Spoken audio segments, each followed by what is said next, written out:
ഞാൻ നിങ്ങൾക്ക് കുറേ ഉടമ്പടി പ്രകാരം ദൈവം മരിയൻ ഉടമ്പടി കുറേ നേർച്ച വസ്തുക്കൾ തന്നിട്ടുണ്ടല്ലേ. അതൊക്കെ നമ്മൾക്ക് ബുദ്ധി പ്രയോഗിക്കാനുള്ളതാണ്. പ്രത്യേകിച്ച് ഉടമ്പടി ഉപ്പ്, ഉടമ്പടി കാശ്രൂപം, പിന്നെ പച്ചത്തിരിയും നീലത്തിരിയും ഒരേ സമയം തന്നെ വിശ്വാസം പ്രഖ്യാപിക്കുന്നതും വിശ്വാസം പ്രത്യാശിക്കുന്നതുമാണ്. ഒരേ സമയം തന്നെ പ്രത്യാശയും വിശ്വാസവുമാണ്. ഇപ്പോൾ പച്ചത്തിരി ഉപയോഗിക്കുമ്പോൾ നമുക്കൊരു പ്രത്യാശയാണ് നമ്മൾ പ്രഖ്യാപിക്കുന്നത്. പക്ഷെ എന്താണ്? കരിഞ്ഞു കിടക്കുന്ന അവസ്ഥകളിൽ നിന്നല്ല. നമ്മളിപ്പോൾ ജീവിതം ഉണങ്ങി വരണ്ടിരിക്കുന്ന അവസ്ഥയിൽ നിന്ന് അഹ്റോൻ്റെ വടിയെ പച്ച നിറമുള്ള ഇലകൾ കൊണ്ട് ഉണക്ക വടിയെ തളർപ്പിച്ച പോലെ ദൈവം എൻ്റെ ജീവിതത്തെയും തളർപ്പിക്കും. അതാണ് പച്ച. പിറ്റേ ദിവസം മോശ സാക്ഷ്യ കൂടാരത്തിലേക്ക് ചെന്നു. ലേവി കുടുംബത്തിനു വേണ്ടിയുള്ള അഹ്റോന്റെ വടി മുള പൊട്ടി പൂത്തു തളിർത്ത് ബദാം പഴങ്ങൾ കായ്ച്ചു നിന്നു. ഒരു വല്ലാത്ത കാഴ്ചയാണ്. ദൈവത്തിൻ്റെ ശക്തി ഒരു മനുഷ്യനിലുണ്ടോ ഇല്ലയോ എന്ന് ജനം സംശയിച്ചപ്പോൾ ദൈവം അടയാളം കൊടുത്തതാണ്. അപ്പോൾ ദൈവത്തിൻ്റെ ശക്തി നിങ്ങളിൽ പ്രവർത്തിക്കുന്നുണ്ടോ ഇല്ലയോ എന്നുള്ളതിൻ്റെ അടയാളമായിട്ടാണ് നിങ്ങളെ ഇപ്പോൾ കഴിഞ്ഞ ദിവസം കണ്ടില്ലേ, എല്ലാവരും ഇവിടെ ഒയിറ്റിക്കാതെ നിൽക്കുകയാണ്. എത്രാമത്തെ പ്രാവശ്യം എന്ന് ചോദിച്ചു. അപ്പോൾ അവളോട് കരഞ്ഞ്. അവളോട് മാത്രമേ ചോദിച്ചുള്ളൂ, വേറെ ആരോടും ചോദിച്ചില്ല. എത്രാമത്തെ പ്രാവശ്യമാണെന്ന് ചോദിച്ചു. അപ്പോൾ കരഞ്ഞ്. എന്നോട് പറഞ്ഞ് 10ാമത്തെ പ്രാവശ്യം. കുടുംബം എന്തുമാത്രം വെളുത്ത് കാണും. ഇപ്പോഴും അവൾക്ക് ഹോപ്പില്ല. പക്ഷെ കർത്താവ് അവളോട് പറഞ്ഞ് ചോദിക്കാൻ, എന്താണ്? ഇനി നിൻ്റെ ബുദ്ധി കൊണ്ടല്ല, നിൻ്റെ കഴിവ് കൊണ്ടല്ല, എൻ്റെ കൃപ കൊണ്ട് ഞാൻ നിന്നെ ജയിപ്പിക്കുമെന്ന് കൈയടിച്ച് കർത്താവ് സുടലി. ഈ വാഗ്ദാന പേടകം, നമ്മുടെ ഈ അഹ്റോൻ്റെ ഉണക്ക കമ്പ്, അത് ബദാം കായ്ച്ച് പച്ച ഇലകൾ ചാർത്തി ബദാം കായ്ച്ച് നിൽക്കുന്നത് വാഗ്ദാന പേടകത്തിൻ്റെ അരികിലാണ്. അതാണ് സമാഗമ കൂടാരത്തിൻ്റെ ഉള്ളിലാണ് ഇതുപോലെ വാഗ്ദാന പേടകം. അവിടെയാണ് ദൈവത്തിൻ്റെ സാന്നിധ്യം. ഇപ്പം നിങ്ങൾ ഉടമ്പടി ചെയ്യുമ്പോൾ എന്താ ചെയ്യണം? നിങ്ങളുടെ ജീവിതം കരിഞ്ഞുപോയി, ബിസിനസ് വന്ന് കടം കയറി മുടിഞ്ഞുപോയി, നിങ്ങൾക്ക് ജപ്തി നടപടിയാണ്. നിങ്ങൾ ദൈവത്തിൻ്റെ വാഗ്ദാന പേടകത്തിൽ ആ ഉണക്ക കമ്പിനെ വെക്കുക അല്ലേ? വെച്ചിട്ട് പോയിട്ട് നിങ്ങൾ പച്ചത്തിരി കത്തിക്കും. അപ്പോൾ പച്ച നിസ്സാരമല്ല ശരിക്കും. പച്ചയുടെ ഉടമ്പടിയുടെ പ്രത്യാശയുടെ കളറാണ്. പ്രാർത്ഥിക്കുക, കർത്താവേ, ഉടമ്പടി കാലങ്ങളിൽ ഉണ്ടാകുന്ന ചില അസ്വസ്ഥതകളെ അവഗണിച്ചുകൊണ്ട് ധൈര്യത്തോടെ പ്രത്യാശയോടെ മുന്നോട്ട് പോകാൻ പ്രത്യാശയുടെ വരങ്ങളാൽ എന്നെ അഭിഷേകം ചെയ്യണമേ. പ്രത്യാശയുടെ വരങ്ങളാൽ എന്നെ അഭിഷേകം ചെയ്യണമേ. ഉടമ്പടിയുടെ കാലഘട്ടങ്ങളിലെ പ്രോസസ് ടൈമില്ലേ, എൻ്റെ പ്രക്രിയാ സമയം, ഈ പ്രക്രിയാ സമയങ്ങളിൽ എപ്പോഴും ദൈവം നമ്മളോട് ഇൻവെസ്റ്റ് ചെയ്യാൻ പറയും. അല്ലാതെ നമ്മളുടനെ ഉടമ്പടി എടുക്കണ കാലത്ത്, ഉടമ്പടിയിൽ ഇരിക്കുന്ന സമയത്ത് ഉണ്ടാകുന്ന ഞാൻ ഉടമ്പടി എടുത്തിട്ട് എനിക്ക് ഇങ്ങനെ സംഭവിച്ചല്ല എന്ന് ചില പൊട്ടിപ്പെണ്ണുങ്ങൾ പറയും. അങ്ങനെ നിങ്ങൾ പൊട്ടികൾ വാസ്തവത്തിൽ ഉടമ്പടി എടുക്കാതിരിക്കുന്നതാണ് നല്ലത്. കാരണം ഇത് ഞാൻ എപ്പോഴും നിങ്ങൾ പറയും, യൂദാസ് പുണ്യാളനെയൊക്കെ പെട്ടിക്കൊണ്ടുവന്ന് എഴുതിയിടണ പോലുള്ള എഴുതിയിടലല്ല ഈ സംഭവം. ഇത് ദൈവവുമായിട്ടുള്ള ഒരു ബയലാട്രൽ എഗ്രിമെൻറ്റിൽ ദൈവത്തിന് ഒരു ഉദ്ദേശമുണ്ടാകും. നിങ്ങൾ ഓർക്കണത് ഇപ്പോൾ യൂദാസ് പുണ്യാളൻ്റെ പെട്ടിക്കൊണ്ടുപോയി നിങ്ങൾക്ക് വിവാഹം നടക്കണം, ജോലി കിട്ടണം എന്നൊക്കെ പറഞ്ഞു കഴിഞ്ഞാൽ യൂദാസ് പുണ്യാളൻ്റെ പ്രത്യേകിച്ച് ഉദ്ദേശമൊന്നും ഉണ്ടാകത്തില്ല. നിങ്ങൾ അത് നടക്കാൻ പറ്റണമെങ്കിൽ നടക്കും, അത്രയേ ഉള്ളൂ. പക്ഷെ നിങ്ങൾ ദൈവമായിട്ട് പരിശുദ്ധ അമ്മ വഴി ഉടമ്പടി ചെയ്യുമ്പോൾ ഈ രണ്ട് കക്ഷികൾക്കും നിങ്ങളെക്കൊണ്ട് ഉദ്ദേശമുണ്ടാകും. കാര്യം ഇത് ഉടമ്പടി ആയതുകൊണ്ടാണ്, അല്ലാതെ അപേക്ഷ കെട്ടി താത്തണ പരിപാടിയല്ലല്ലോ. ഉടമ്പടി ആയതുകൊണ്ട് ഉടമ്പടി പ്രകാരം ദൈവത്തിന് സ്വപ്നങ്ങളുണ്ട്. ആരെക്കുറിച്ച്? നമ്മളെക്കുറിച്ച്. ദൈവം ഈ ഉടമ്പടി കാലം കഴിയുന്നതിനുള്ളിൽ നിങ്ങൾ ആരായിരിക്കണം എന്നുള്ളതിനെക്കുറിച്ച് ദൈവത്തിന് ഐഡിയ ഉണ്ട്. അതാണ് പല ആൾക്കാരുടെ ഉടമ്പടി ആൻസറബിൾ അല്ലാതെ ഇരിക്കുന്നത്. കാര്യം ദൈവത്തിൻ്റെ കാര്യങ്ങളൊന്നും നിങ്ങളുടെ ജീവിതത്തിൽ നടക്കണില്ല. നിങ്ങളുടെ കാര്യം നടക്കാൻ വേണ്ടി കണ്ണീരിട്ടുകൊണ്ട് ഇങ്ങനെ ഓലിയിട്ട് നടക്കാമെന്നല്ലാതെ ദൈവത്തിൻ്റെ കാര്യങ്ങൾ നിങ്ങളുടെ ദൈവപൈതലായി മാറിയോ? നിങ്ങൾ കർത്താവിനെ വചനം കൈമാറിയോ? അത് സന്തോഷത്തോടെയാണ് കൈമാറിയത്. ഇപ്പം കഴിഞ്ഞ ദിവസം ഒരു പെങ്കൊച്ച് സാക്ഷ്യം പറയണത്, എനിക്ക് 2 പ്രാവശ്യം പുതുക്കി കഴിഞ്ഞപ്പോഴാണ് എനിക്ക് ബോധം വന്നതെന്ന്. നമ്മൾ അപ്പോഴെങ്കിലും അവൾക്ക് ബോധം വന്നല്ലേ.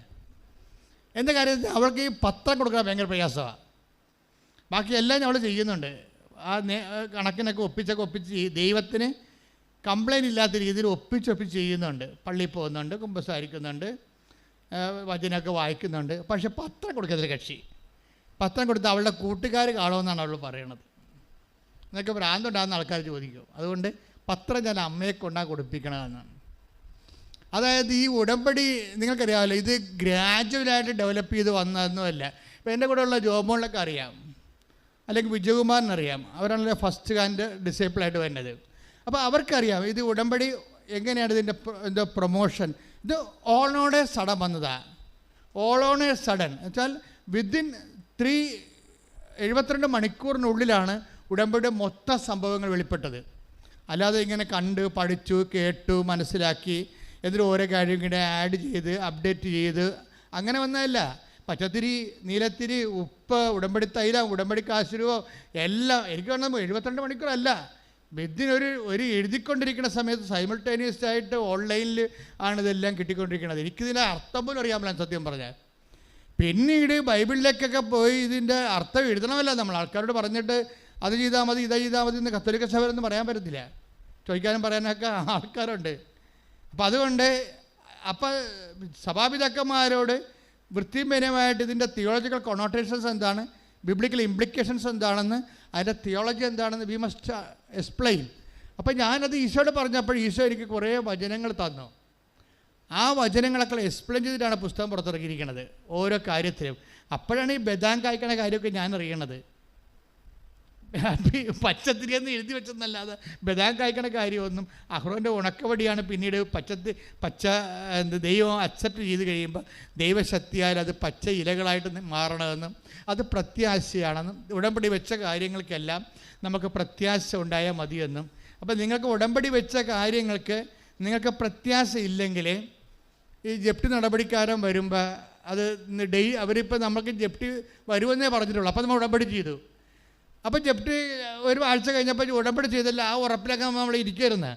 അപ്പോൾ എൻ്റെ ബാങ്കുകാരൻ മദ്യം പറയുന്നത് 19-ാം തീയതിയാണ് ജപ്തി എന്ന്. മാതാവ് ഉടമ്പടിയുടെ 19-ാം തീയതി ഡേറ്റ് ജപ്തിയായ അപ്പോൾ തന്നെ നമ്മൾ കണ്ടിച്ച് വീണ് ഉടമ്പടി എടുക്കാത്ത പോലെ ഇരുന്ന് മോങ്ങിയെന്ന് വിചാരിച്ചോ. അപ്പോൾ ഉടമ്പടി ബ്രേക്കാവും. സംഭവം പ്രത്യാശ ഇവർക്കില്ല. അപ്പോൾ ഉടമ്പടി ബ്രേക്കാവും. നമ്മൾ പോകുന്നത് ജീവിത യാഥാർത്ഥ്യങ്ങളും ദൈവാനുഭവമായിട്ടാണ് പോകുന്നത്. അപ്പോൾ ഇതിന് ബുദ്ധി വേണം. ഞാൻ പറയുന്നത് ഇതിന് ഉടമ്പടിക്കൊരു ബുദ്ധി വേണം. അല്ല നമ്മൾ ബുദ്ധി ഇല്ലാത്തവർ പോലെ കരയാൻ വിഷമിക്കാതിരുന്നാൽ ഉടമ്പടി ബ്രേക്കാവും. ദൈവം നോക്കണത് ഈ ഉടമ്പടി എടുക്കാൻ ആവശ്യമായ തനത് കൃപ. നമുക്ക് എപ്പോഴും വരണത് തനത് കൃപയെന്നും പറഞ്ഞൊരു വിഷയമുണ്ട്. ഇപ്പോൾ നമുക്കൊരു സാധാരണ ഒരു വിശ്വാസി ജീവിച്ചു പോണ്, അവന് ഇഷ്യൂസൊന്നുമില്ല, അല്ലെങ്കിൽ ഉണ്ട്, രോഗങ്ങളുണ്ട്, ജോലിയില്ല, അതല്ലാതെ എക്സ്ട്രാ തടസ്സങ്ങളുള്ളവരുണ്ട്. സാധാരണ മനുഷ്യർക്ക് ഇല്ലാത്ത ഒരു 60% പേർക്കും ഇല്ലാത്ത ഒരു 40% പേർക്ക് മാത്രമുള്ള തടസ്സങ്ങളുണ്ട്. ചിലർക്ക് 20% പേർക്ക് മാത്രമുള്ള അപൂർവ തടസ്സങ്ങളുണ്ട്. അപ്പോൾ വ്യത്യസ്തങ്ങളായ ജീവിത കാലാവസ്ഥകൾ നമുക്കുണ്ട് ഓരോരുത്തർക്കും. അപ്പോൾ ഈ വ്യത്യസ്തമായ ജീവിത യാഥാർത്ഥ്യം നമ്മൾ മാത്രം അഭിമുഖീകരിക്കുന്ന, എന്നാൽ വേറെ ആൾക്കാർക്ക് അഭിമുഖീകരിക്കേണ്ടി വരാത്ത വിഷമങ്ങളാണ് തനത് വിഷമങ്ങളെന്ന് പറയുന്നത്, തടസ്സങ്ങൾ. ഈ തനത് തടസ്സങ്ങൾ ഇപ്പോൾ നിനക്ക് മാത്രമുള്ള തടസ്സങ്ങൾ. ഇപ്പം നിൻ്റെ അണിയന് ഭയങ്കരമായിട്ട് കല്യാണ ആലോചന വരണം, ചേട്ടനായ നിനക്ക് കല്യാണ ആലോചന വരുന്നില്ല. അതാണ് നിൻ്റെ തനത് തടസ്സം.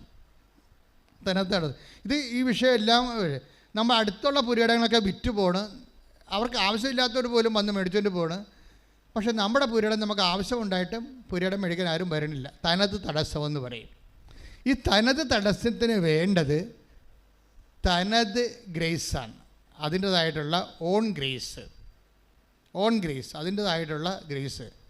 അങ്ങനെ വരണമെന്നുണ്ടെങ്കിൽ തീർച്ചയായിട്ടും ഇപ്പോൾ ഏലിയായുടെ ഒരു സഹോദരനാണ്, പ്രവാചക സഹോദരനാണ് എലീഷ. എപ്പോഴും ഏലിയയെ കണ്ടപ്പോൾ എന്നോട് ഏലിയായോട് എലീഷ പറഞ്ഞത്, എനിക്ക് അങ്ങയുടെ കൃപയുടെ ഇരട്ടി പങ്ക് വേണമെന്ന് പറഞ്ഞു. അത് അത്രയേ ഉള്ള കാര്യം. നമ്മൾക്ക് ചെയ്യാനുള്ള മിഷൻ മറ്റുള്ളവരുടെ മിഷനേക്കാൾ പ്രയാസമേറിയതാണെങ്കിൽ നമ്മുടെ മുമ്പിലുള്ള ഓപ്ഷൻ എന്ന് പറയുന്നത് ഇരട്ടി കൃപയാണ്. Take the word of God. ശ്രദ്ധിക്കട്ടെ. മറുകരെ എത്തിയപ്പോൾ ഏലിയ എലീഷായോട് പറഞ്ഞു, നിന്നിൽ നിന്ന് എടുക്കപ്പെടുന്നതിന് മുമ്പ് ഞാൻ എന്താണ് ചെയ്തു തരേണ്ടത്? അപ്പോൾ ഏലിയ ചോദിക്കുകയാണ് പ്രവാചകനോട്. അവൻ എടുക്കപ്പെടുകയാണ്. അപ്പം അതിന് എന്താണ് ഇവന് ചെയ്ത് കൊടുക്കേണ്ടതെന്ന് ചോദിക്കാൻ. എലീഷ പറഞ്ഞു, അങ്ങയുടെ ആത്മാവിന്റെ ഇരട്ടി പങ്ക്, അങ്ങയുടെ കൃപയുടെ ഇരട്ടി പങ്ക് എനിക്ക് ലഭിക്കട്ടെ. അവൻ പറഞ്ഞു, ദുഷ്കരമായ കാര്യമാണ്, പാടുള്ള കാര്യമാണെന്ന് ചോദിക്കണത് നീ ചോദിച്ചത്. എങ്കിലും ഞാൻ എടുക്കപ്പെടുന്നത് നീ കാണുകയാണെങ്കിൽ നിനക്കത് ലഭിക്കും. കണ്ടില്ലെങ്കിൽ ലഭിക്കുകയില്ല. അപ്പോൾ എലീഷയ്ക്ക് ഇരട്ടി പങ്ക് ദൈവം കൊടുക്കുന്നതായിട്ടാണ് ബൈബിൾ ചരിത്രം അവസാനിക്കുന്നത്. പക്ഷേ എന്തിനു വേണ്ടിയാണ്? എലീഷയ്ക്ക് ഏലിയേക്കാൾ കൂടുതൽ ജോലി ചെയ്യാനുണ്ട്. മിഷൻ ബേസ്ഡ് ആയിട്ടാണ് പോണത്. അപ്പം നിങ്ങൾക്ക് ഇരട്ടി കൃപ വേണമെന്ന് പറഞ്ഞാൽ നിങ്ങളുടെ മുമ്പിലുള്ള ഓപ്ഷൻ എന്താണ്? ഇരട്ടി മിഷനാണ് ചെയ്യേണ്ടത്. വേറെ കാര്യമൊന്നുമില്ല. വെറുതെ വായിട്ട് അലക്കിയിട്ടുകൊണ്ട് കൃപ കിട്ടത്തില്ല. മനസ്സിലായില്ലേ? നിങ്ങൾക്ക് ഇരട്ടി കൃപ വേണമെന്നുണ്ടെങ്കിൽ നിങ്ങളുടെ മുമ്പിലുള്ള ഓപ്ഷൻ എന്താണ്? ഇരട്ടി മിഷനാണ്. മറ്റുള്ള ആൾക്കാർ, ഇപ്പോൾ ഞാൻ കഴിഞ്ഞ ദിവസങ്ങളിൽ ബാംഗ്ലൂർ നിൽക്കുമ്പോൾ ഒരു പള്ളിയിൽ, അവിടുത്തെ സെൻറ്റ് മേരീസ് പള്ളിയിൽ കുർബാന കുർബാന കൂടിയിട്ട് ഇറങ്ങുകയാണ്. കുർബാന കൂടി ഇറങ്ങുമ്പോൾ റോഡ് സൈഡിലൊക്കെ കൃപാസനം പത്രം കൊടുത്തുകൊണ്ടിരിക്കുന്ന ആൾക്കാർ.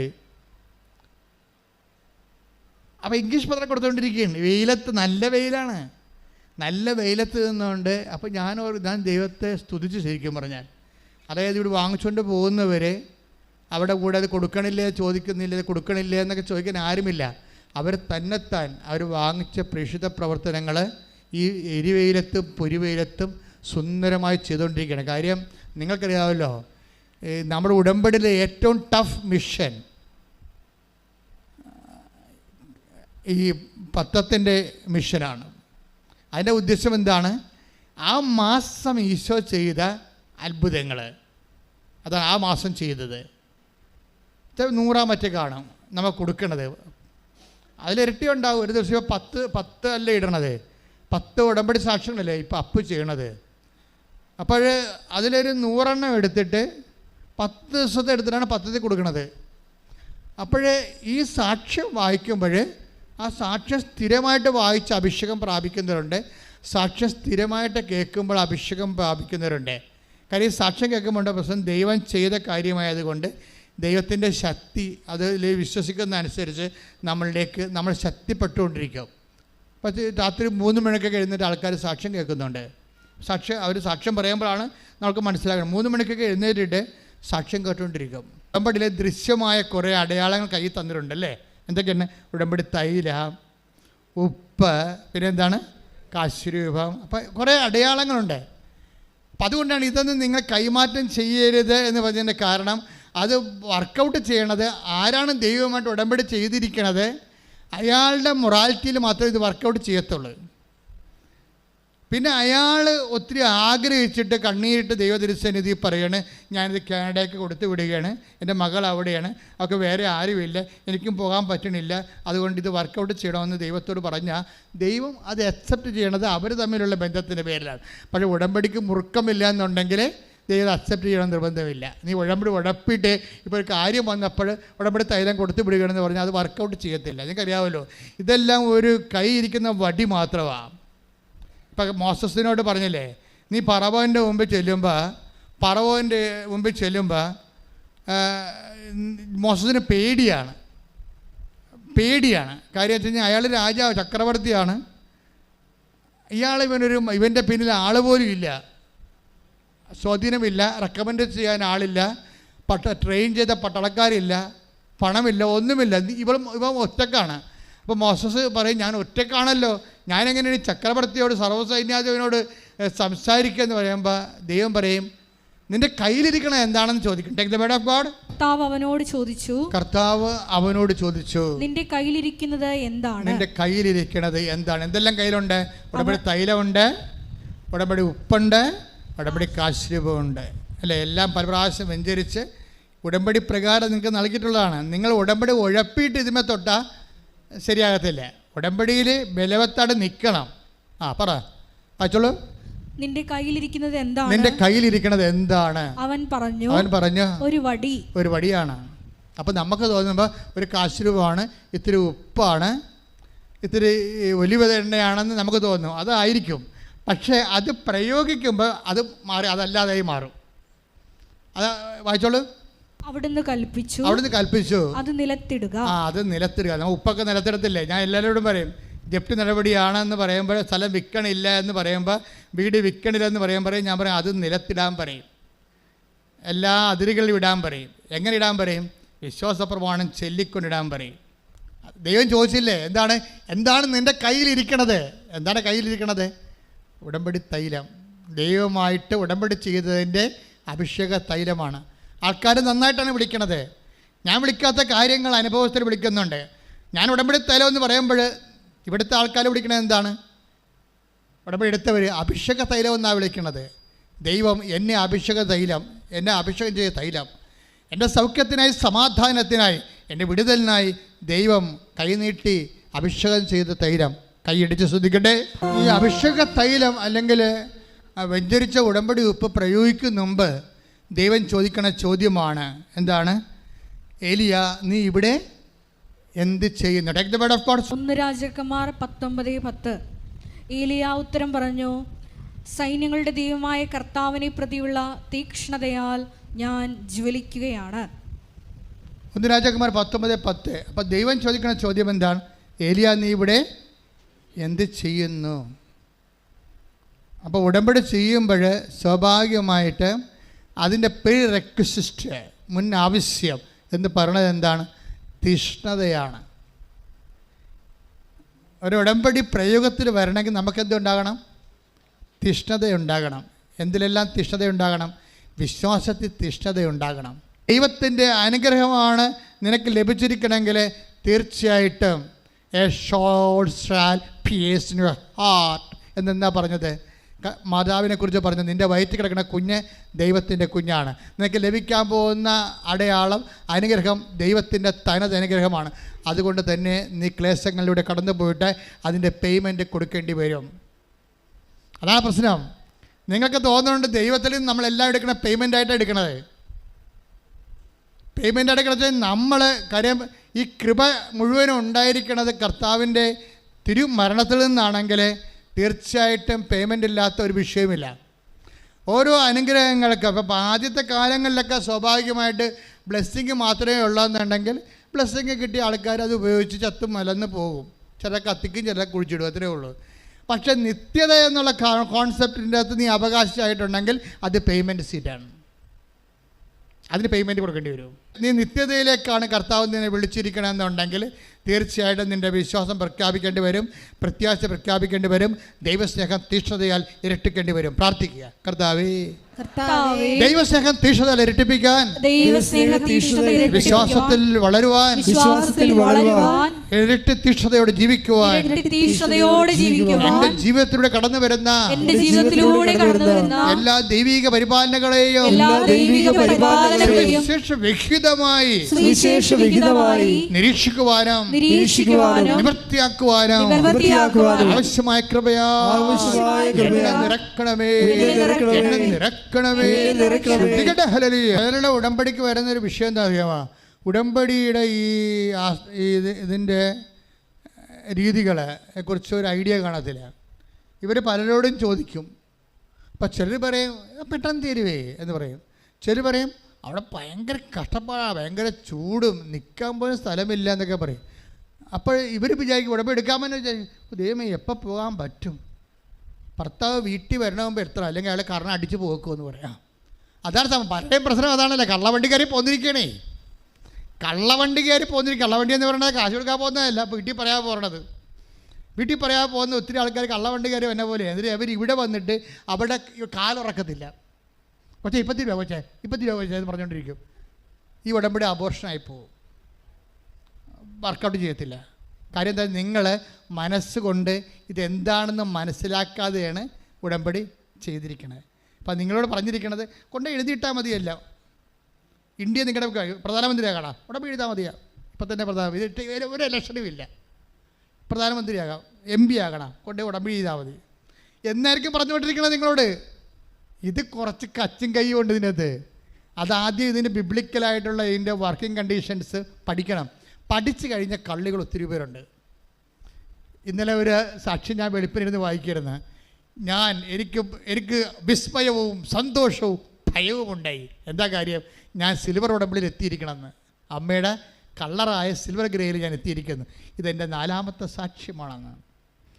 അവർക്ക് എന്താ പ്രശ്നം വെച്ചാൽ അവർക്ക് ഭയമുണ്ടായെന്ന്. സിൽവർ ഗ്രേയിൽ എത്തിയപ്പോൾ എന്താ ഭയമുണ്ടായത്?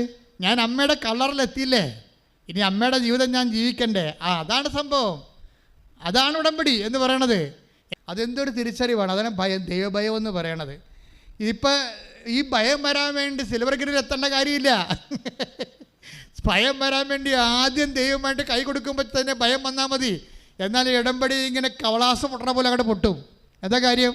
നിനക്ക് ഭയമുണ്ടെന്നും അതനുസരിച്ച് നീ ദൈവം വചനം പാലിക്കുമെന്നും ദൈവത്തിന് അറിയാമെങ്കിൽ നീ ഉടമ്പടി പാലിക്കുന്ന മുമ്പതിന് ദൈവം അത് പാലിച്ചുകൊണ്ട് നിനക്ക് അനുഗ്രഹങ്ങളുടെ വർഷമായി ചൊരിയും. ശ്രദ്ധിക്കട്ടെ. ഹല്ലേലൂയ. ആൾക്കാർ വെളുക്കോളവും വയ്യോളവും കിട്ടുന്ന സമയത്തെല്ലാം ഫ്രീ ടൈമിലെല്ലാം സാക്ഷ്യം കേൾക്കുന്നത്. ഓരോ സാക്ഷ്യവും നമ്മളെ ഉറപ്പിക്കും. എന്തിലുറപ്പിക്കും? വിശ്വാസത്തിൽ ഉറപ്പിക്കും. എല്ലാ വിഷയങ്ങൾക്കും ദൈവം ഉടമ്പടി പ്രകാരം അതിനോട് ദൈവം റെസ്പോണ്ട് ചെയ്യുന്ന, ദൈവത്തിന് നമ്മളുടെ വിഷയങ്ങളോടും കോസിനോടും റെസ്പോണ്ട് ചെയ്യാനുള്ള ഏറ്റവും ഷാർപ്പായിട്ടുള്ള ഒരു പ്രോജക്റ്റ് പ്ലാനാണ് ഈ ഉടമ്പടി എന്ന് പറയുന്നത്. അതുകൊണ്ട് തന്നെ താത്വികവും ദൈവശാസ്ത്രപരവും ആയിട്ടുള്ള കാര്യങ്ങളെ കേൾക്കുമ്പോൾ വരണത് അച്ഛൻ്റെ ആദ്യവാഴ്ച പ്രസംഗങ്ങളിലാണ് അപ്ഡേഷൻസ് വരണത്. അപ്പം അപ്ഡേഷൻസ് എപ്പോഴും കേട്ടോണ്ടിരിക്കണം നിങ്ങൾ. പണ്ട് 2 കൊല്ലം മുമ്പ് ഉടമ്പടി എടുത്തവരുടെക്ക് ഉള്ളതിനേക്കാൾ ഇരട്ടി അപ്ഡേഷൻസാണ് ഇന്നുള്ളത്. അപ്പോൾ ഈ സിൽവർ ഗ്രേയിലേക്കൊക്കെ പോകുമ്പോൾ ഉണ്ടാകുന്ന ഗുണമെന്ന് പറയണത് അവർ വർഷങ്ങളായിട്ട് ഉടമ്പടി ധ്യാനം കൂടുന്നതാണ്. അപ്പോൾ അവിടെ ആധ്യാത്മിക നിലവാരം അതനുസരിച്ച് ഉയർന്നിരിക്കും. നമുക്കിത് ഉടമ്പടി എക്സ്പ്ലോർ ആക്കാൻ വേണ്ടിയുള്ള ആത്മീയ ശക്തിയുടെ അതിൻ്റെ നോഹൗ, ജ്ഞാനസൂത്രങ്ങൾ ഒക്കെ ഈ ഉടമ്പടി ധ്യാനത്തിലൂടെയാണ് നിങ്ങൾക്ക് കൈമാറ്റം ചെയ്യണത്. അതുകൊണ്ട് ഈ അതുകൊണ്ടാണ് ധ്യാനത്തിൻ്റെ ഇടയിൽ ദൈവത്തിൻ്റെ ഇടപെടലുണ്ടാകുകയും ആൾക്കാർക്ക് സൗഖ്യമുണ്ടാകുകയും ഒക്കെ ചെയ്യണത്. അത് ധ്യാനത്തിൻ്റെ ഇടയിൽ നിങ്ങൾ ഓരോ സാക്ഷ്യം നോക്കിയാൽ മനസ്സിലാകും. ധ്യാനത്തിൽ വരുന്ന ചിലപ്പോൾ ഒരു വിശ്വാസമില്ലാതിരിക്കുന്നവരെ കുറിച്ച് ആയിരിക്കും ചിലപ്പോൾ ദൈവം എന്തെങ്കിലും അടയാളം കാണിച്ച് ദർശനം പറയണത്. അതാണ് കാര്യം വെച്ചാൽ അവർ ഏത് രാജ്യത്തിലിരുന്നാലും ശരി അവരുടെ വിഷയം ദൈവത്തിൻ്റെ ദൃഷ്ടിയിലാണെന്നാണ്. അപ്പോൾ ഓരോ രാജ്യങ്ങളിലിരിക്കുന്ന ആൾക്കാർ പിന്നീട് നാട്ടിൽ വരുമ്പോൾ അവർ പറയും, ഞങ്ങൾ ഇത്രാം തീയതിയുള്ള ഉടമ്പടി ധ്യാനം കൂടിയപ്പോൾ അച്ഛൻ ഞങ്ങളെക്കുറിച്ചാണ് പറഞ്ഞത്. ആ ദിവസമാണ് എൻ്റെ ചെവി ഉടമ്പടി ധ്യാനത്തിൽ പറഞ്ഞ പോലെ ചെവിയുടെ ബാക്കിലുള്ള മുഴ അപ്രത്യക്ഷമായെന്ന്. ചുമ്മാ അപ്രത്യക്ഷമാകണേ, ആ പറയണ ഓൺലൈൻ ടൈമിന് അപ്രത്യക്ഷമാകും. അല്ലെങ്കിൽ ആ ധ്യാനം അവരെപ്പോഴാണ് കേൾക്കണത് അപ്പോൾ അപ്രത്യക്ഷമാകും. അപ്പോൾ എന്താ അതറിയണം. ഇത് നമ്മൾക്ക് കൃപാസനത്തെ സംബന്ധിച്ചിടത്തോളം നമുക്ക് ആൾക്കാരുടെ അനുഭവങ്ങളാണ് നമ്മുടെ അടിത്തറ എന്ന് പറയുന്നത്. ആൾക്കാർക്കുള്ള ദൈവാനുഭവങ്ങൾ. ഇപ്പോൾ കൃപാസനം ഇങ്ങനൊരു പുതിയ ദൈവിക പദ്ധതി ലോകത്ത് ഉദ്ഘാടനം ചെയ്തപ്പോൾ ആ ഇടയ്ക്ക് മനസ്സിലാകാതിരുന്ന ആൾക്കാരെല്ലാം കൃപാസനം തട്ടിപ്പാണ് എന്ന് പറഞ്ഞുകൊണ്ട് പത്രത്തിലും മറ്റു സ്ഥലങ്ങളിലെല്ലാം ഇങ്ങനെ എന്തുമാത്രം എതിരഭിപ്രായങ്ങൾ വന്നു. അപ്പം അന്ന് ഞാൻ ബിഷപ്പ് എന്നെ വിളിച്ച്, രൂപതാ ബിഷപ്പ് 2 പേരും കൂടി എന്നെ വിളിച്ച്, വാട്ട്സ് ഹാപ്പനിങ് തരുന്നു. ഞാൻ പറഞ്ഞു ഞാനൊരു ക്രൈസിസിലാണെന്ന് വെച്ചാൽ ഇതിപ്പോൾ തുടങ്ങിയതേ ഉള്ളൂ. എനിക്ക് പോലും ഇതിൻ്റെ എല്ലാ കാര്യവും ദൈവം പറഞ്ഞു തന്നിട്ടില്ല. വെളിപാടിൻ്റെ പ്രോസസ്സിങ്ങിലിരിക്കുകയാണിത്. പക്ഷേ ഞങ്ങളിതിനെ പ്രാർത്ഥിച്ച് അതിജീവിക്കും. എന്താ കാര്യം? ഞങ്ങളുടെ കയ്യിലുള്ളത് അഖണ്ഡ ജപമാലയാണ്. 1000 മണി ജപമാലയുടെ വലിയ പ്രകടശേഷിയുള്ള സംഭവമാണ് 2000 മുതലൂടെ പ്രയോഗിക്കുന്നത്. അപ്പോൾ ഇങ്ങനെ എന്ത് പൈശാചിക ശക്തിയാണെന്നാലും ഇതിനെ അതിജീവിക്കുമെന്ന് പറഞ്ഞു. അപ്പോൾ ബിഷപ്പ്മാർക്ക് അത് മനസ്സിലായി. കഴിഞ്ഞ ദിവസം ഞാൻ പിതാവിനെ കാണാൻ യാത്ര ചെയ്തപ്പോൾ ഞാൻ വീണ്ടും പറഞ്ഞു, പിതാവിനോട് ഞാൻ അന്ന് പറഞ്ഞില്ലേ, ഇപ്പം എങ്ങനെയുണ്ട് കറക്റ്റായില്ലേ കാര്യങ്ങൾ? എന്താണ് ഒരു ക്രൈസിസാണ്. പക്ഷേ ഇത് ഞങ്ങൾ ആരെയും ക്രൈസിസ് ഉണ്ടാക്കുന്ന ആൾക്കാരുടെ കഴുത്തെ പിടിക്കാൻ പോവില്ല. ഞങ്ങൾ ആ വിശ്വാസത്തിൽ ഉറച്ചു നിന്നുകൊണ്ട്, എന്താ കാര്യം, ഇതിൻ്റെ അടിത്തറ.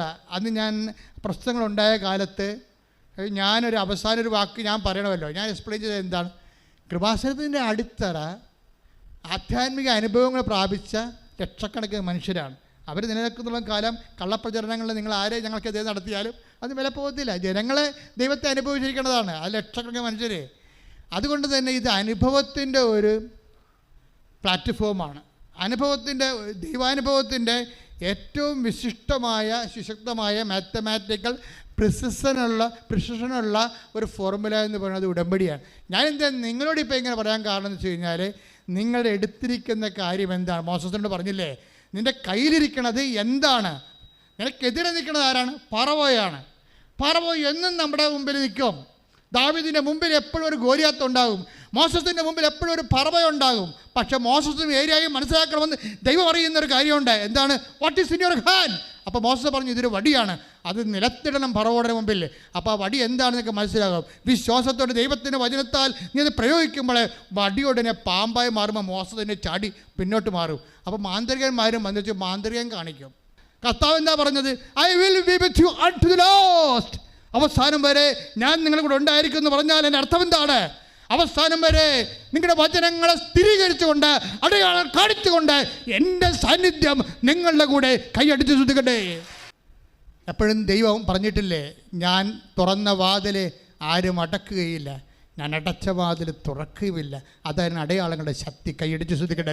അതുകൊണ്ട് തന്നെ നിങ്ങൾ ഉടമ്പടി ഉപ്പ് അല്ലെങ്കിൽ ഉടമ്പടി തൈലം അല്ലെങ്കിൽ ഉടമ്പടി കശുരുമൊക്കെ പ്രയോഗിക്കുമ്പോൾ ഇപ്പോൾ എത്രയോ സാക്ഷ്യങ്ങളാണ്. അതായത് നിങ്ങൾക്കറിയാമല്ലോ, ഉടമ്പടിയിൽ എപ്പോഴും വരണത് നോട്ട് ബൈ മെറിറ്റിൽ ഇത് വർക്ക് ചെയ്യത്തുള്ളൂ. നമ്മുടെ മെറിറ്റ് കുറഞ്ഞ് വരുമ്പോൾ അതിൻ്റെ അർത്ഥം എന്താണ്? ഗ്രേസ് കൂടി വരുന്നതിൻ്റെ അർത്ഥം സിമ്പിൾ മാത്തമാറ്റിക്സ് അല്ലേ. നമ്മളുടെ യോഗ്യത കുറഞ്ഞ് വരും. അപ്പോൾ അതിൻ്റെ അർത്ഥം അപ്പോഴെന്താ അതിൻ്റെ അർത്ഥം എന്താണ്? Not by merit, not by grace. അപ്പോൾ കൃപ കൂടി വരുന്നതനുസരിച്ചാണ്. അപ്പോൾ അത് നീ അതിൻ്റെ പ്രൊവിഷൻ നീ മനസ്സിലാക്കണം. നിൻ്റെ യോഗ്യത കുറഞ്ഞ് വരികയാണ്. ചില നിൻ്റെ എല്ലാ യോഗ്യതയും പോയി വരുമ്പോൾ ഒരു ഉടമ്പടിയിൽ ഒരു യോഗ്യത മാത്രമേ ഉണ്ടാകത്തുള്ളൂ. എന്താണ്? പല കാര്യങ്ങളും കർത്താവില്ലായിരുന്നു. Take the word of God. ഏലിയ, നീ ഇവിടെ എന്ത് ചെയ്യുന്നു എന്ന് പറയുന്ന സ്ഥലങ്ങളിൽ ആദ്യം കൊടുങ്കാറ്റ് വരും, കൊടുങ്കാറ്റ് കർത്താവില്ല. അപ്പം അങ്ങനെ ഓരോ മന്ദമാരുതം വരും, മന്ദമാരിലെ കർത്താവില്ല. ടേക്ക് ദ വേർഡ് ഓഫ് അഗ്നി വരും, അഗ്നി കർത്താവില്ല. പലപ്പോഴും കർത്താവില്ല എന്ന അനുഭവങ്ങൾ ഉണ്ടെങ്കിലും അപ്പോഴും നമ്മൾ ഏലിയ സർവ് ചെയ്ത് പോകും. ഓരോ അനുഭവത്തിനും ദൈവം ഇല്ലാത്ത അനുഭവങ്ങളായിരിക്കും നമുക്ക് വരാൻ പോണത്. അത് ഉടമ്പടിയുടെ അല്ലെങ്കിൽ പ്രവാചികമായ ആധ്യാത്മികതയുടെ ഒരു നേച്ചറാണത്. ആദ്യകാലങ്ങളിൽ 1ാം സ്റ്റെപ്പിലും 2ാം സ്റ്റെപ്പിലും 3ാം സ്റ്റെപ്പിലും ഒക്കെ ചിലപ്പോഴും ദൈവാനുഭവം കിട്ടാതെ വരുമ്പോഴും യു മസ്റ്റ് വെയിറ്റ്. എന്താ കാര്യം? ഇനിയൊരു നിശബ്ദത വരാൻ പോകുന്നു. Take the word of God. രാജാക്കന്മാർ 19:11. ഓക്കെ 11. അവിടുന്ന് അരുളി ചെയ്തു, കർത്താവ് കടന്നുപോയി. ഓർക്കുക, കർത്താവ് നീ മലയിൽ കയറി നിൽക്കുക.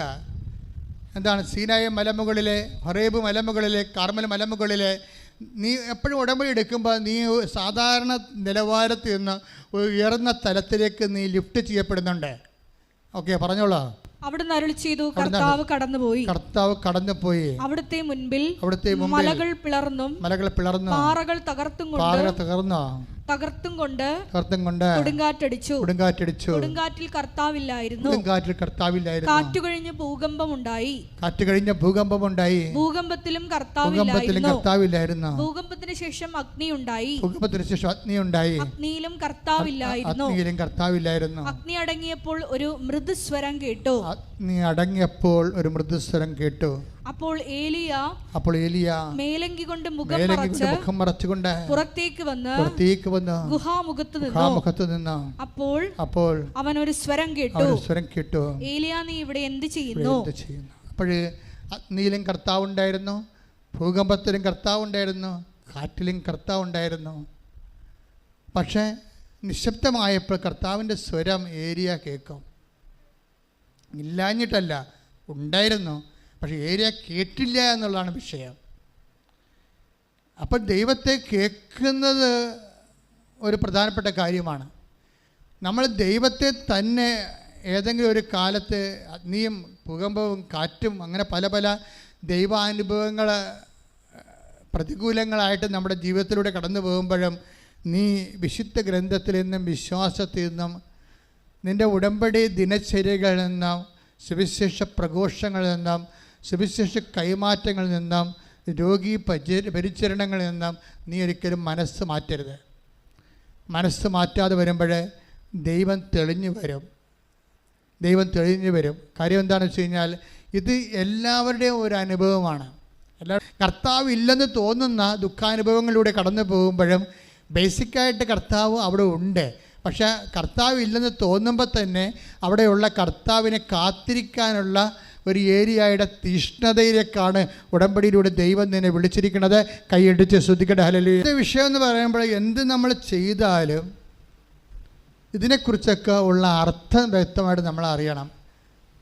എന്തുകൊണ്ടാണ് നിങ്ങളുടെ മക്കൾ നിങ്ങൾ ഉടമ്പടി ചെയ്യുമ്പോൾ നിങ്ങളുടെ കൂടെ കൂടാൻ പറ്റാത്തത് എന്താണ്? It is not explain to them. അമ്മ എന്തോ അമ്മയുടെ ഒരു ഭക്തി പ്രസ്ഥാനം പോലെ എന്തോ ചെയ്യുന്നു എന്നല്ലാതെ നമ്മളവരെ ട്രെയിൻ ചെയ്തിട്ടില്ല. ഫസ്റ്റ് കാറ്റഗറിസം ടീച്ചർ ആരാണ്? അമ്മയാണ്. അല്ലേ? സെക്കൻഡ് കാറ്റഗറിസം ടീച്ചർ ആരാണ്? അപ്പനാണ്. മൂന്നാമത്തെ കാറ്റഗറിസം ടീച്ചറാണ് പള്ളിയിലച്ഛൻ. ഈ പള്ളിയിലച്ഛനൊന്നും ഇല്ലാത്ത സമൂഹം കൃപാസനത്തിലില്ലേ? എന്തുമാത്രമാണ്. അവിടെ കുഞ്ഞുങ്ങൾ വിശ്വാസത്തിൽ വളരണില്ലേ? എങ്ങനെയാണ് വളരണത്? അമ്മയുടെയും അപ്പൻ്റെയും അനുഭവം കണ്ടിട്ട് യേശു ആരാണെന്ന് ഇങ്ങോട്ട് ചോദിക്കും. അപ്പോഴേ യേശുവിനെക്കുറിച്ച് അവർ അങ്ങോട്ട് പറയുമ്പോഴേ യേശു അവർക്ക് അടയാളങ്ങളുടെ സമ്മിലിതമാകുമ്പോൾ വൈകാരികമായ അനുഭവമാകും. ഉടമ്പടി എങ്ങനെ ദൈവത്തെ വൈകാരികമായി നിങ്ങൾക്ക് ബോധ്യം തരും. Emotional conviction. I am after the building the emotional commission through this covenant prayer. അപ്പോൾ അതുകൊണ്ട് തന്നെ ഇപ്പോൾ തന്നെ അർത്ഥം take the word of God. പുറപ്പാട് 12:26. പുറപ്പാട് 12:26. ഇതിന്റെ അർത്ഥം എന്താണെന്ന് നിങ്ങളുടെ മക്കൾ ചോദിക്കുമ്പോൾ പറയണം. ഇതിന്റെ അർത്ഥം എന്താണെന്ന് നിങ്ങളുടെ മക്കൾ ചോദിക്കുമ്പോൾ പറയണം. ഇത് കർത്താവിനർപ്പിക്കുന്ന പെസഹ ബലിയാണ്. അവിടുന്ന് ഈജിപ്തിലുണ്ടായിരുന്ന ഇസ്രായേൽക്കാരുടെ ഭവനങ്ങൾ കടന്നുപോയി ഈജിപ്തുകാരെ സംഹരിച്ചപ്പോൾ അവിടുന്ന് ഇസ്രായേൽക്കാരെ രക്ഷിച്ചു. അപ്പോൾ ജനം കുമ്പിട്ട് ദൈവത്തെ ആരാധിച്ചു. ജനം കുമ്പിട്ട് ദൈവത്തെ ആരാധിക്കണമെങ്കിൽ എന്ത് ചെയ്യണം? ആദ്യം എന്ത് ചെയ്യണം? നിങ്ങളുടെ മക്കൾ ദൈവത്തെ ആരാധിക്കാൻ എന്ത് ചെയ്യണം? അർത്ഥം അറിയണം. അർത്ഥം ആരാ പറഞ്ഞു കൊടുക്കേണ്ടത്? പള്ളിയിൽ നിന്നല്ല, അപ്പനും അമ്മയാണ് പറഞ്ഞു കൊടുക്കേണ്ടത്. ആദ്യം ചോദ്യം തന്നെ ആരോടാണ്? ഇതിൻ്റെ അപ്പനോടും അമ്മയോടുമാണ്. ഇതിൻ്റെ അർത്ഥം എന്താണെന്ന് ചോദിക്കണം മക്കൾ. അവർ ചോദിച്ചാലും ചോദിച്ചില്ലെങ്കിലും നിങ്ങൾ ചെയ്യുന്നുമ്പോൾ തന്നെ അതിൻ്റെ അർത്ഥങ്ങൾ പറയണം. ഇപ്പോൾ ഉടമ്പടിയിൽ നീലത്തിരിയുണ്ട്. എന്താ കാര്യം? നീല എന്താണ്? ആകാശത്തിൻ്റെ നിറമാണ്. ആകാശം എന്താണ്? ബൈബിൾ ജ്ഞാനത്തിൽ ആകാശം ദൈവത്തിൻ്റെ ഇരിപ്പിടമാണ്, ദൈവത്തിൻ്റെ സാന്നിധ്യമാണ്. ആകാശവും ഭൂമിയും നിൻ്റേതാകുന്നുവെന്ന് നമ്മൾ സങ്കീർത്തനത്തിൽ വായിക്കുന്നുണ്ട്. ആ നീല തുണി തന്നെയാണ് വാഗ്ദാന പേടകത്തിലെ 24 മണിക്കൂറും അവരെ പുതപ്പിച്ചിരിക്കുന്നത്. ദൈവത്താൽ പുതപ്പിക്കപ്പെട്ട പേടകമാണ് വാഗ്ദാന പേടകം. എന്താ കാര്യം വെച്ചാൽ നീല ദൈവത്തിൻ്റെ സാന്നിധ്യമാണ്. മോസസിനോട് കളർ പറഞ്ഞുകൊണ്ടുണ്ട്, നീ സമാഗമ കൂടാരത്തിൻ്റെ വിരികൾ തുന്നുമ്പോൾ നീല നൂല് ഉപയോഗിക്കണമെന്ന്. എന്താണ്? ദൈവസാന്നിധ്യമാണ്. നമ്മൾ നീല തിരി കത്തിക്കുമ്പോഴേ മാതാവിൻ്റെ സാന്നിധ്യം അവിടെ ഉണ്ടാകുകയും മുല്ലപ്പൂവിൻ്റെ കാര്യം പറയാത്ത ഏതെങ്കിലും സാക്ഷ്യങ്ങളുണ്ടാ? അമ്മ സാന്നിധ്യം എന്ന് പറയണത് ഉടമ്പടിയുടെ ഒരു ഉടമ്പടി വൃത്തിയായിട്ട് നിങ്ങൾ ചെയ്ത് കഴിയുമ്പോൾ അമ്മയുടെ സാന്നിധ്യം മസ്റ്റായിട്ട് നിങ്ങൾ അനുഭവിക്കും. ആ സാന്നിധ്യത്തിൻ്റെ കളറാണ് നീലയായിട്ട് വരണത്. അപ്പം അതുകൊണ്ട് തന്നെ ഓരോ തിരിയും നീലത്തിരി കത്തിക്കുമ്പോഴും ആ പച്ചത്തിരി കത്തിക്കുമ്പോഴും അതിൻ്റെ അർത്ഥങ്ങൾ അറിഞ്ഞുകൊണ്ട് പ്രത്യാശയും വിശ്വാസവും, നീലയിൽ വിശ്വാസവും പച്ചയിൽ പ്രത്യാശയുമാണ് നമ്മൾ പ്രകടിപ്പിച്ചുകൊണ്ടാണ് ഉടമ്പടി പ്രാർത്ഥന മുന്നോട്ട് പോണത്. പ്രാർത്ഥിക്കുക. കർത്താവായ ദൈവമേ, കർത്താവായ ദൈവമേ, കർത്താവായ ദൈവമേ, കർത്താവായ ദൈവമേ, എൻ്റെ ജീവിതത്തിലെ അർത്ഥവത്തായി ഉടമ്പടി അനുഷ്ഠിച്ചുകൊണ്ട് അങ്ങയുടെ സാന്നിധ്യത്തെ സംലഭ്യമാക്കി ഉടമ്പടിയിലൂടെ ജീവിക്കുവാൻ എന്നെ സഹായിക്കണമേ. ഇപ്പം കത്തോലിക്കയുടെ പള്ളികളിലെല്ലാം നോക്കിയേ, അല്ലെങ്കിൽ യാക്കോബൈസിൻ്റെയും ഓർത്തഡോക്സിൻ്റെ പള്ളികളിൽ നോക്കിയേ, ഉടമ്പടി എടുത്ത ആൾക്കാർ ഇന്ന് വരെ പള്ളി കാണാത്ത ആൾക്കാരെ അവിടുത്തെ വികാരിച്ചന്മാർ കാണുന്നുണ്ട്. ഇന്ന് വരെ പള്ളി കാണാത്ത ആൾക്കാരെ വികാരിച്ചന്മാർ കാണുമ്പോഴത്തേക്കും ചേട്ടാ ഇത്രയും നാളെ എവിടെയായിരുന്നു എന്ന് ചോദിക്കുമ്പോൾ ചേട്ടാ അബദ്ധം പറ്റിപ്പോയി, ഇപ്പോൾ എങ്ങനെ വന്നു, ഇപ്പോൾ ഉടമ്പടി എടുത്തെന്ന് പറയാം. അതാണ് സംഭവം. എത്രയോ മനുഷ്യരെ നമുക്ക് കാണാൻ പറ്റും. അവരുടെ ബൗദ്ധികമായ ഔന്നത്യം കൊണ്ടും വിദ്യാഭ്യാസത്തിൻ്റെ മേൽക്കോയ്മ കൊണ്ടും പള്ളിയിൽ വന്നാൽ മുട്ടയെ പോലെ നിൽക്കുക, കുർബാന എഴുന്നള്ളിക്കുമ്പോഴും നിൽക്കുക മാത്രം ചെയ്യുന്നത് നമുക്ക് പള്ളി കണ്ടിട്ടുണ്ട്. പക്ഷേ ഇപ്പോഴവരെ എളിമ പഠിച്ചു പോയി. കർത്താവ് ഉയർന്നു വരുമ്പോൾ അവർക്കറിയാം ആരാണ് ഉയർന്നു വരണമെന്ന്. അപ്പോൾ അവർ മുട്ടയെ നിൽക്കും. അവർ തന്നെയാണ് ഓട്ടോറിക്ഷക്കാർക്ക് പത്രം കൊടുക്കുന്നത്, കൃപാസന പത്രം. അപ്പോൾ ഓട്ടോറിക്ഷക്കാർ ചോദിക്കും, ചേച്ചി ഇത്രയും പഠിച്ചിട്ട് പോലും ഇത്രയും വിട്ടിത്തരം കാണിക്കണേ എന്താണ്? അപ്പോൾ ചേച്ചി തിരിച്ചു പറയും, ഈ വിട്ടിത്തരം നിനക്ക് ഈ അനുഭവം ഉണ്ടാകുമ്പോൾ മാറിക്കൊള്ളൂ എന്ന് പറയും. ആരാണ്? നീ എന്നെ ക്വസ്റ്റ്യൻ ചെയ്യുന്ന വിഡ്ഢിത്തരമില്ലേ, അത് എൻ്റെ അനുഭവം, ദൈവത്തിൻ്റെ അനുഭവം നിനക്കുണ്ടാകുമ്പോൾ അത് മാറും. അപ്പോൾ അത് വീണ്ടും അവരത് കൊടുത്തുകൊണ്ടേയിരിക്കും. എന്താ കാര്യം? പ്രേക്ഷിത പ്രവർത്തനത്തിൻ്റെ ശക്തിയാണ്. അതിൻ്റെ അത്രയും ശക്തി വേറെ എന്തിനുണ്ടെന്നും എനിക്കറിയാൻ പാടില്ല. എനിക്കത് രോഗികളെ ശുശ്രൂഷിക്കുന്നതിനേക്കാൾ 2 പോയിൻ്റ് കൂടുതലാണ് കർത്താവിനെ അറിയാത്തവരെ അറിയിക്കണത്. അപ്പോൾ നിങ്ങൾ ചോദിക്കും, അച്ഛൻ എന്താ അങ്ങനെ പറയണത്? അങ്ങനെ പറയാൻ കാരണം, ക്രിസ്തുവിനെ അറിയാതെ നമ്മുടെ രോഗികൾ അവൻ്റെ വചനം കേൾക്കുക. അപ്പം ഞാൻ രോഗിയായിരുന്നു, നിങ്ങളെന്നെ സന്ദർശിക്കുമെന്ന് പറയണത് ആരാണ്? ക്രിസ്തുവാണ്. ആ ക്രിസ്തുവിനെ അറിയിക്കണത് ആരാണ്? പരിശുദ്ധ പ്രവർത്തനങ്ങളിലൂടെയാണ്. അറിഞ്ഞു കഴിയുമ്പോഴാണ് അവൻ പറഞ്ഞ വാക്കുകൾ പാലിക്കുന്നത് നമ്മളെ. അതുകൊണ്ട് എപ്പോഴും രോഗികളെ ശുശ്രൂഷിക്കുന്നതിനേക്കാൾ 2 പോയിൻ്റ് കൂടുതലായിരിക്കും പത്രത്തിൻ്റെ പരിശുദ്ധ പ്രവർത്തനം ചെയ്യുന്നത്. കാര്യം എന്താ? നമ്മൾ തന്നെ കഷ്ടപ്പെട്ട് ഇപ്പോൾ 5 മണിക്കും 2-4 മണിക്കും ഇവിടെ ആൾക്കാർ വെളുപ്പിനെ ക്യൂ നിൽക്കുന്നുണ്ടാകും പത്രത്തിന്. അവർ വിശ്വാസ പ്രമാണം ചെയ്തുകൊണ്ടാണ് നിൽക്കണത്. അവരത് ചെയ്തിട്ടും കൊടുക്കുന്നത് വരെ ഈ വിശ്വാസ പ്രമാണത്തിന് അവരെ ചുണ്ടനങ്ങാതെ അവർ വിശ്വാസ പ്രമാണം തെറ്റിക്കാതെ പ്രാർത്ഥിച്ചുകൊണ്ട് കർത്താവിനെ കൈമാറുന്നുള്ള ബോധ്യം അവർക്കുണ്ട്. പ്രാർത്ഥിക്കുക. കർത്താവായ ദൈവമേ, അതിതീഷ്ണതയോടെ വിശ്വാസം കൈമാറാനും ജനങ്ങളിലെ സമാധാനവും സ്വസ്ഥതയും സൗഖ്യവും ധൈര്യവും ആത്മവിശ്വാസവും നിറയാനും എന്നെ സ്വർഗത്തിന്റെ ഉപകരണമാക്കണമേ. പുറപ്പാട് 14:15 കർത്താവ് മോശയോട് പറഞ്ഞു, നീ എന്തിന് എന്നെ വിളിച്ച് കരയുന്നു? മുൻപോട്ട് പോകാൻ ഇസ്രായേൽക്കാരോട് പറയുക. അതായത് ദൈവം എപ്പോഴും പറയുന്നത്, വൺസ് നിങ്ങൾ ഉടമ്പടി എടുത്താൽ നിങ്ങൾ മുന്നോട്ട് തന്നെ പോകണം. ഉടമ്പടിയുടെ ചൈതന്യത്തിൽ മുന്നോട്ട് പോകാനാണ് പറയുന്നത്, വെറുതെ മുന്നോട്ട് പോകാനല്ല. കണ്ണും പൂട്ടിക്കെട്ടി മുന്നോട്ട് പോകാനല്ല പറയണത്. ഉടമ്പടിയുടെ ചൈതന്യത്തിലെ ഉടമ്പടി പ്രേക്ഷിത പ്രവർത്തനം ചെയ്തുകൊണ്ട്, ഉടമ്പടിയുടെ ആതുര സേവനങ്ങൾ ചെയ്തുകൊണ്ട്, ഉടമ്പടി വിശ്വാസങ്ങൾ പ്രഖ്യാപിച്ചുകൊണ്ട്, ഉടമ്പടി അർത്ഥം നിങ്ങളുടെ കുഞ്ഞുങ്ങൾക്കും കൂട്ടുകാർക്കും പറഞ്ഞു കൊടുത്തുകൊണ്ട്, ഉടമ്പടി പ്രഖ്യാപിച്ചുകൊണ്ട് ദൈവത്തിൻ്റെ ഉടമ്പടി സാക്ഷിയായി മുന്നോട്ട് പോകാൻ നിങ്ങൾ അനുഗ്രഹിക്കാൻ വേണ്ടി ശ്രദ്ധിക്കട്ടെ. ഇവിടെ എല്ലാ ജനങ്ങൾക്കും വേണ്ടിയുള്ള എല്ലാ ജനങ്ങളാണ്. അല്ലാതെ ഇത് വരുമ്പോൾ ഒരു ക്രിസ്ത്യൻ ചർച്ചാണ്, ഇവിടെ നമുക്ക് പ്രാർത്ഥിക്കാൻ പറ്റുമോ? അല്ല, ഇത് കർത്താവ് ഇരിക്കേണ്ട ഒരു ആലയം, എൻ്റെ കണ്ണീരൊപ്പുന്ന ഒരു ചാപ്ര പോലുള്ള ഒരു ലളിതമായ സ്ഥലമാണ്. ഇവിടെ ആർക്കും വരാം, കണ്ണീര് കർത്താവ് മാതാവിനോട് പറയാം. നിൻ്റെ ജാതിയും മതവും നോക്കാതെ നിൻ്റെ വേദന മാത്രം നോക്കിക്കൊണ്ട് ദൈവത്തിൻ്റെ കരുണയുടെ കരങ്ങൾ നിൻ്റെയൊക്കെ നീണ്ടു വരാൻ വേണ്ടി ലളിതമായി ചെയ്തിരിക്കുന്ന ദൈവ സംവിധാനമാണിത്. അത് നിങ്ങൾക്കിപ്പോൾ മനസ്സിലായി കാണും. ഞാൻ അവരോടൊന്ന് പറയുമായിരുന്നു, ഇവിടെ എല്ലാ ജനങ്ങളും വരുമെന്ന് പറയുമായിരുന്നു. അത് കാര്യം ഗോഡെന്നല്ലേ ഉള്ളു, ക്രിസ്തു എന്നില്ലല്ലോ. കുരിശിൻ സ്വപ്നത്തിലില്ല. ഗോഡ് ദൈവം ജനങ്ങളുടെ കണ്ണീരിലുള്ള ജനങ്ങളെ ആശ്വസിപ്പിക്കാൻ വേണ്ടി കാത്തിരിക്കുന്നൊരു ഇടമാണ്. അതിനൊരു പ്രതീകമായിട്ടാണ് അമ്മയും ദിവ്യകാരുണ്യത്തിൽ ഈശോയും നിങ്ങൾക്ക് സാന്ത്വനം നൽകണത്. പക്ഷേ എന്താ, എല്ലാവർക്കും വരാനും അതേസമയം തന്നെ അവരുടെ കണ്ണുനീരിൻ്റെ കാലത്ത് അവർക്ക് കഴിഞ്ഞു പോകാനും കടന്നു പോകാനും അതിജീവിക്കാനും ഒരിടം, അത്രയേ ഉള്ളൂ. വേറെ ഒരു ലക്ഷ്യവും ഇതുകൊണ്ട് ദൈവത്തിനില്ല, ഞങ്ങൾക്കും ഇല്ല. നിങ്ങൾ ചിലർ പറയും, ചില വന്നു പറയും ഇത് മതം മാറ്റ കേന്ദ്രമാണ്. ഞാൻ എന്ത് വിഡിത നിങ്ങൾ പറയണം? ഞങ്ങൾ ആരെങ്കിലും ഇതുവരെ മതം മാറ്റിയിട്ടുണ്ടോ? ഇവിടെ വേദന ക്യാൻസറും പറഞ്ഞുകൊണ്ട് വരുമ്പോൾ ക്രിസ്ത്യാനിയാണോ നീ ഹിന്ദുവാണോ മുസ്ലിമാണോ വരും ചോദിക്കുക അല്ലേ? ക്യാൻസർ 4ാം സ്റ്റേജാണെന്ന് പറയുമ്പോൾ ഉടനെ നമ്മൾ നോക്കട്ടെ ഇതിൻ്റെ കാർഡെടുത്ത് എന്ന് നമ്മൾ പറയാമോ? ഇല്ല. നമ്മൾ ട്രീറ്റ് ചെയ്യണത് ആ വ്യക്തിയുടെ വേദനകളാണ് ട്രീറ്റ് ചെയ്യണത്. ആ ദൈവം നന്നായിട്ട് ചെയ്യുന്നുണ്ട്. ചെയ്യണേ എന്നുള്ളതാണ് നമ്മുടെ ദൈവത്തോടുള്ള കണ്ണീരുള്ള പ്രാർത്ഥന. വേറെ എന്താ ഒരു പ്രാർത്ഥന? ഒന്നുമില്ല. എല്ലാവരും സന്തോഷമായിട്ട് ജീവിക്കണം, സമാധാനമായിട്ട് ജീവിക്കണം. ഇന്നത്തെ കാലത്ത് ഓരോ സ്ഥലത്തൊക്കെ പോയി ലക്ഷങ്ങൾ കോടികളാകുമ്പോൾ മാതാവിനോട് പറയാം, മാതാവേ കഞ്ഞിക്ക് വകയില്ലാത്തവരും അമ്മയുടെ മുമ്പിൽ വരുമ്പോൾ സോളമനെപ്പോലെ ഞാൻ പ്രാർത്ഥിക്കും, അങ്ങയുടെ കരുണയുടെ കരങ്ങൾ അവിടെ മേലെ നീട്ടണമെന്ന്. അത്രയേ ഉള്ളൂ. വെരി സിമ്പിളാണ്.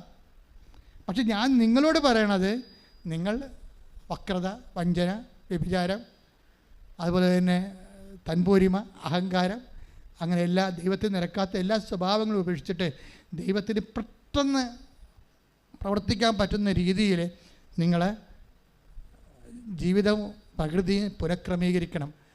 അപ്പോൾ ഉടമ്പടി പെട്ടെന്ന് കത്താൻ തുടങ്ങും. ശ്രുതികട്ടെ. ഹല്ലേലൂയ. Praise Lord. രോഗസൗഖ്യ പ്രാർത്ഥനയുടെ സമയമാണ്. അച്ഛൻ പ്രാർത്ഥിക്കുന്ന സമയത്ത് കർത്താവ് അടിപ്പിണർ പോലെ വൈദാക്കാലം പോലെ ദൈവികമായ ശക്തി നിങ്ങളിലേക്കും ഓൺലൈൻ ഈ പ്രാർത്ഥന എപ്പോഴെല്ലാം ആരെല്ലാം കൂടുന്നു അവരിലേക്കും സൗഖ്യത്തിൻ്റെ അടയാളം ലഭിക്കാൻ വേണ്ടി ഇടിമുഴക്കം പോലെ സ്തുതിക്കട്ടെ. ഹല്ലേലൂയ. കർത്താവിൻ്റെ വിശുദ്ധ പൗരോഹിത്യത്തെ മഹത്വപ്പെടുത്തണമേ. കർത്താവെ സഭയിലുള്ള സാന്നിധ്യം പ്രകടമാക്കണമേ. അപ്പാ, സ്വർഗീയപ്പാ, അങ്ങേ പുത്രനായ യേശുക്രിസ്തുവിന്റെ നാമത്തിൽ ഞങ്ങൾ കൈനീട്ടി പ്രാർത്ഥിക്കുന്നപ്പാ. അടിപ്പിണർ പോലെ വൈദാക്കാലം പോലെ ഇവിടെ തീർത്ഥാടനത്തിൽ പ്രാർത്ഥിക്കുന്നവരെല്ലാം ഓൺലൈൻ പ്രാർത്ഥന ലോകത്തിലെ ആഗോളമായിട്ട് ആരെല്ലാം എപ്പോഴെല്ലാം കൂടുന്നു അവർക്കെല്ലാം ഉണ്ടാകുന്ന ഓരോ രോഗങ്ങളും അപ്പാ യേശുക്രിസ്തു നാമത്തിൽ ഏറ്റെടുക്കണമെന്ന് പ്രാർത്ഥിക്കുന്നപ്പാ. അമ്മേ, പരിശുദ്ധമ്മേ, ദേവമാതാവേ, അമ്മ പ്രത്യക്ഷപ്പെട്ട ഇടത്ത് നിന്നുകൊണ്ട് ആശ്രയിച്ച് വിശ്വസിച്ച് പ്രത്യാശിച്ച് പ്രാർത്ഥിക്കുന്നവരുടെ കർത്താവേ നിരാശയോടെ പോകാൻ ഇടയാക്കല്ലേ. ശരീരത്തിലെ മുഴകൾ കർത്താവിൻ്റെ നാമത്തിൽ സൗഖ്യമാകട്ടെ. വിസർപ്പ രോഗങ്ങൾ, ത്വക്ക് രോഗങ്ങൾ യേശുക്രിസ്തു നാമത്തിൽ സൗഖ്യമാകട്ടെ. മുടി കഴിയുന്ന അവസ്ഥകൾ, ഉച്ച മുതൽ ഉള്ളംകാല് വരെ അസ്ഥികൾ, പേശികൾ, ആന്തരിക കോശങ്ങൾ, ആന്തരിക അവയവങ്ങൾ യേശുക്രിസ്തുവിൻ്റെ ഉന്നതമായ നാമത്തിൽ സൗഖ്യമാകട്ടെ. ശ്രദ്ധിക്കട്ടെ. എൻ്റെ മക്കളെ, ഉടമ്പടി എടുത്ത് ചിലരെ ഉഴപ്പി പോയിട്ടുണ്ട്.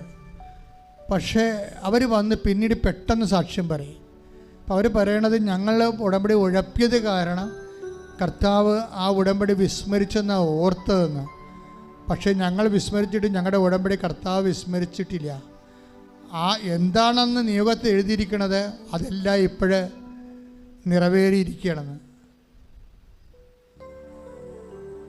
ഉടമ്പടി എടുത്തുപോയ എല്ലാ മക്കളെയും ഇപ്പോഴും സമർപ്പിക്കുകയാണ്. ഉടമ്പടിയിൽ എന്തെങ്കിലും പ്രത്യേക സമ്മർദ്ദം കൊണ്ട് വീഴ്ച വന്നു പോയവരെ ദൈവത്തിൻ്റെ കരുണയ്ക്ക് സമർപ്പിക്കുന്ന, അവിടെ കണ്ണുനീര് ഏറ്റെടുക്കുന്നതിന് വേണ്ടി പ്രാർത്ഥിക്കുന്നു. കർത്താവേ, നിൻ്റെ വിശുദ്ധ പൗരോഹിത്യത്തെ മഹത്വപ്പെടുത്തുന്നത് പ്രാർത്ഥിക്കുന്നു. കർത്താവേ, സഭയിലുള്ള സാന്നിധ്യം പ്രകടമാക്കണമെന്ന് പ്രാർത്ഥിക്കുന്നു. മോശയെപ്പോലെ അബ്രാഹത്തെപ്പോലെ കർത്താവേ അങ്ങയുടെ മക്കൾക്ക് വേണ്ടി മാധ്യസ്ഥം വഹിക്കുന്നു. അഭിമലേക്ക് വരുമ്പോൾ യുദ്ധത്തിൽ മോസസ് മുട്ട നിന്നുകൊണ്ട് പ്രാർത്ഥിച്ചപ്പോൾ അഹ്റോനും ഹൂറും കർത്താവെ മോസത്തിൻ്റെ വിരിച്ച കൈകൾ ആകാശത്തേക്ക് ഉയർത്തിപ്പിടിച്ച പോലെ ഞങ്ങൾ ജനങ്ങൾക്ക് വേണ്ടി മാധ്യസ്ഥം വഹിക്കുന്നു. ഉയർത്തിയ കൈകളുമായി മാധ്യസ്ഥം വഹിക്കുന്നു കർത്താവെ.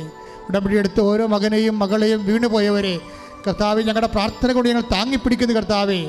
അഹ്റോനും ഹൂറും മോസസിനെ താങ്ങിപ്പിടിച്ചതുപോലെ കർത്താവെ മധ്യസ്ഥ പ്രാർത്ഥന താങ്ങിപ്പിടിക്കാൻ ഇടമുള്ളത് കൊണ്ട് കർത്താവെ ആ ഉടമ്പടി വീണു പോകാൻ പോകുന്നവരെ ഞങ്ങൾ വിശ്വാസത്താൽ പ്രാർത്ഥനയാൽ പ്രത്യാശയാൽ താങ്ങിപ്പിടിക്കുന്ന കർത്താവെ. നിന്റെ തിരുമുറന്ന് വലത്തുകാരൻ കർത്താവെ ഉടമ്പടി എടുത്തുപോയ എല്ലാ മക്കളെയും ഇവിടെ തീർത്ഥാടനത്തെ പ്രാർത്ഥിക്കുന്നവരെയും ഇന്ന് ഉടമ്പടി എടുക്കാൻ പോകുന്നവരെയും കർത്താവിൻ്റെ കണ്ണച്ചൊരിയട്ടെ.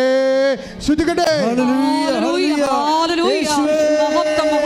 ഉടമ്പടി ഡേറ്റ് ഇട്ട് പ്രാർത്ഥിച്ചവരുണ്ട് കർത്താവെ. അവർ ഡേറ്റ് ഇട്ട് പ്രാർത്ഥനയില്ലെങ്കിൽ തന്നെ കർത്താവെ, പ്രത്യേക ഡേറ്റിലേക്കുള്ളിൽ കർത്താവെ, അവിടെ കണ്ണുനീരിൻ്റെ പരിഹാരം ഉണ്ടായില്ലെങ്കിൽ വലിയ ദുരന്തങ്ങൾ അനുഭവിക്കാൻ പോകുന്നവരുണ്ട് കർത്താവെ.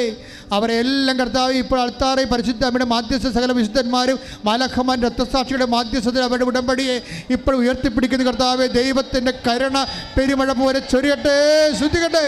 ജീവിത ദുരിതങ്ങളെ മാറുന്നതിന് വേണ്ടി കണ്ണീരിട്ട് ഉടമ്പടി എടുത്തവർക്ക് വേണ്ടി പ്രാർത്ഥിക്കാം. കർത്താവെ, പോസ്കോ കേസിൽ അകപ്പെട്ട മക്കളെ ഞങ്ങളെ ഇപ്പോൾ അൾത്താരെ സമർപ്പിക്കുന്ന നിശ്ചയം അവർക്ക് മനസ്സാന്തം ഉണ്ടാകാനും അവർക്ക് ദൈവത്തിനെ അനുഭവിക്കാൻ പറ്റിയൊരു കാലം അവർക്ക് തിരിച്ചു കിട്ടാനും വേണ്ടി പ്രാർത്ഥിക്കുന്നു കർത്താവെ. ഈശോ, സാമ്പത്തികമായ തകർച്ചയുള്ളവരെ സംബന്ധിച്ച് പ്രാർത്ഥിക്കുന്നു, ജീവിക്കാൻ മാർഗമില്ലാത്ത സംബന്ധിച്ച് പ്രാർത്ഥിക്കുന്നു കർത്താവെ. അവിടെ കടകമ്പോളങ്ങളും വ്യവസായ വ്യാപാരങ്ങളും അടങ്ങിപ്പോയ സംബന്ധിച്ച് പ്രാർത്ഥിക്കുന്നു. ഏജന്റുമാർക്ക് പണം കൊടുത്തതിന് ശേഷം തിരിച്ചു കിട്ടാത്തവർക്ക് വേണ്ടി പ്രാർത്ഥിക്കുന്നു. വിദേശങ്ങളിലേക്ക് പോകാൻ ആഗ്രഹിക്കുന്നവർക്ക് വേണ്ടി പ്രാർത്ഥിക്കുന്ന, അതിനുള്ള യോഗ്യത പരീക്ഷയിൽ ഇരിക്കുന്നവർക്ക് പ്രാർത്ഥിക്കുന്ന, പരീക്ഷ കർത്താവ് റിസൾട്ട് മോശമായിക്കൊണ്ടതുകൊണ്ട് ജീവിതം ദുരിതിച്ച് നിൽക്കുന്നവരെ, വിറങ്ങലിച്ച് ജീവിതത്തിൻ്റെ മുമ്പിൽ ഭയപ്പെട്ട് നിൽക്കുന്നവരുടെ കർത്താവിൻ്റെ കരുണ ചൊരിയട്ടെ. യേശു ക്രിസ്തുവിൻ്റെ നാമത്തിൽ അവർ വീണ്ടെടുക്കപ്പെടട്ടെ. ശ്രദ്ധിക്കട്ടെ.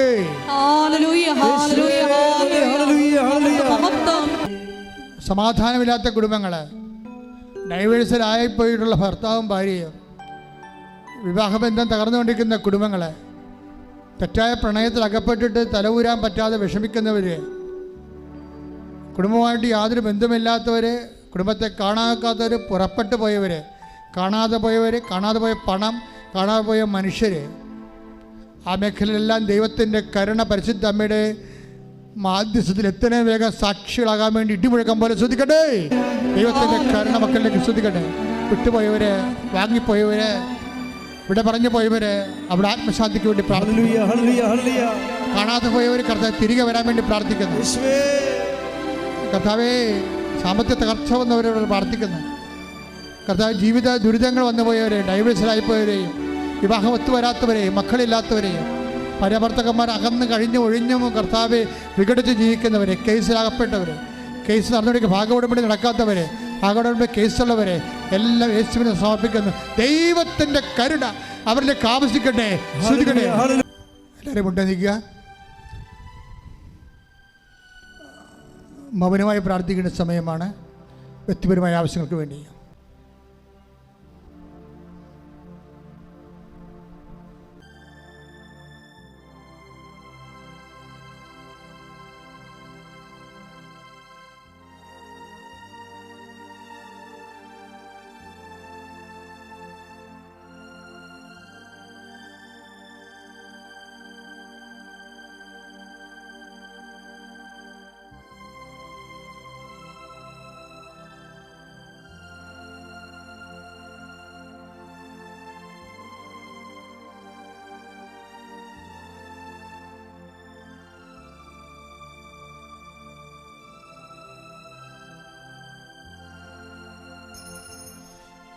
പരിശുദ്ധ പരമമാ ദിവ്യേ